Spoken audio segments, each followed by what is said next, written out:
Tara, samahan mo ko sa ating balik eskwela sa senior high school. Nakapost kasi noong August 21 ni Aquino Day, nakahanda sa anong pasukan. Pakasakan natin September 22 last year. Almost na ng viewers na kasi 127 viewers na. Ito noong 2023 kasi nakakagibsa ng full storage, hindi nakabibidyohan. Ito pa bago man papasok. Ito bago nga natin ang gusto natin ang pasukan. Halimbawa mismo sa mga payong, aqua plus, ng bluma, yung mga katleya, notebooks at saka yellow pad. Or di gaya sa plastic envelope. Galing mismo sa Ate Grace noong July 1 sa BDO. Anong kanyang pouch gaya sa BDO. Pero lamang mismo ng pencil case or di kaya ballpen. At ito na naman mismo gaya ng ballpen, pentel pen, whiteboard, pantasa, sign pen, correction tape. Ito na naman ang pouch mula sa PS Bank. Yun lang dala ng lapis pang gawa ng drawing. Ito na bilhin ko yung nanay ko yung sapatos ng bago. Kasama ng medyas na itim. Ito dala mismo kay Ate Grace yung may lunchbox. Ito gamitin yung babaongan sa school tuwing lunch break. Ito dadalhin ni Kuya RJ ng Shaolin Oil. Ito gamitin ko sa yung medical care para hindi na hyper. Hindi kaya pakihilo o mga uli ng sakit. Kinabukasan nagligising nga para mag-aalmusal na maligo para magbibihis. Sabi ng Pasay LGU may pasok daw para sa una ng pasukan kakataos ng bagyong Karina. 1 hour later. So story time na tayo bago mapapasok ng eskwelahan. Kakataos ng moving of ceremony nitong 2028 baka mambabakasyon sa June bago mag isang buwan sa July. Nakita ko sa video sa Facebook account para magiging successful sa may junior high school mula grade 7 hanggang grade 10. Nakakasama natin pamilya sa buong magkakay kapala nating puso mula kapansanan hanggang estudyante.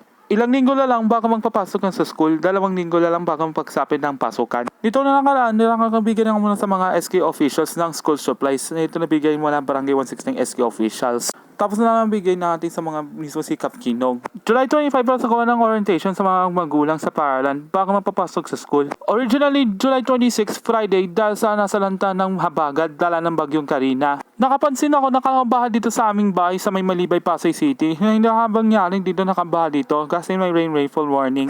Kaso nga lang kasi nadala na ako ng payong kasi baka bumulan ulit masilang kansela. Biro lang kasi, joke lang. Yung nga lang, kapapasagawa na ng pasukan today. At kakasama si Ate Grace noong July 26, nakakasama na sa mga orientational. Busy pa rin si Mama kasi may gagawin dito kala Tita Ruth sa may Vizcara sa may boarding house. Dami nang kabalot naman sa mga parcel at mga iba pang gamit. Ito nangyari dito, nakakanulan din dito. Ito mga kaklase dito sa mga papasukan na para sa una ng pasukan. Ito nang katuloy natin ng istorya. July 27, Sabado, nakasagawa ng haircut sa mga mismo na barbershop. 100 pesos lang, kakagupit lang, baka magbukluran sa ating barangay 172. At kinabukasan, nakasagawa ng mismo na bili ng mga gamit, na mga pabili ng ulam bago mapapasukan sa school. Halimbawa na nabili ng katleya, magkukulang sa mga notebook at lapis or ballpen. Tapos nakapunta ng Mercury Jug sa pabili kami sa Bear Brand Sterilize, burger at saka lumpia, Shanghai or lechon meat para pabili ako ng almusalan at saka babaongan sa school. At nakakapapagawin dito sa aming bahay para kumain na agad ng adobo. Tapos napagawin na. Kaso nga lang wag lang nagpupuyat bukas o bawal mag-absent. 3:45 man din ng araw para magkikilos para wag puro mag-cellphone, puro TV at mga mabigat na ating gawain. Para magluluto ng mga pagkain para sa papasukan sa school at mga almusal na agad. 4:25 na umaga nakagagawa ng maligo at alas 5 na umalis patungong school. Ang oras sa mga sa grade 8 at saka grade 10, alas 6 na umaga hanggang alas 12:20 ng tanghali.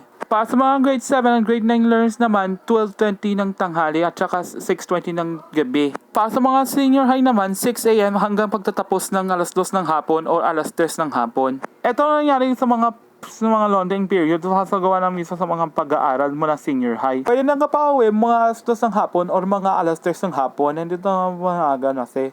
Sabi ni Ma'am Mendoza, bawal kasi mag-hyper o magta-tantrums pero matulog na maayos ng hapon at saka gabi.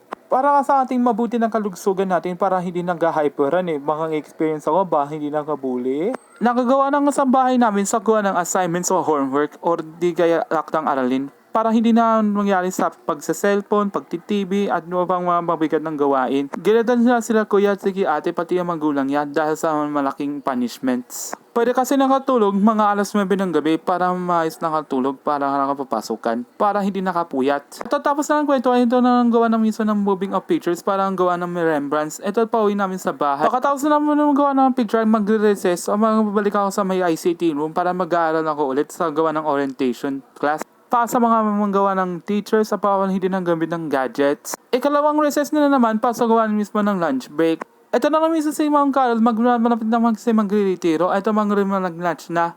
Ito na bili na ako ng bagong lunch box. Ito na kakain namin burger tsaka lumpiang Shanghai. Oh, kain na. Sabi na naman mismo sa mga kalusugan sa mga magulang, bawal mo kasi mag-hyper tantrums or sa mga gawa ng sepangs sa mga bata.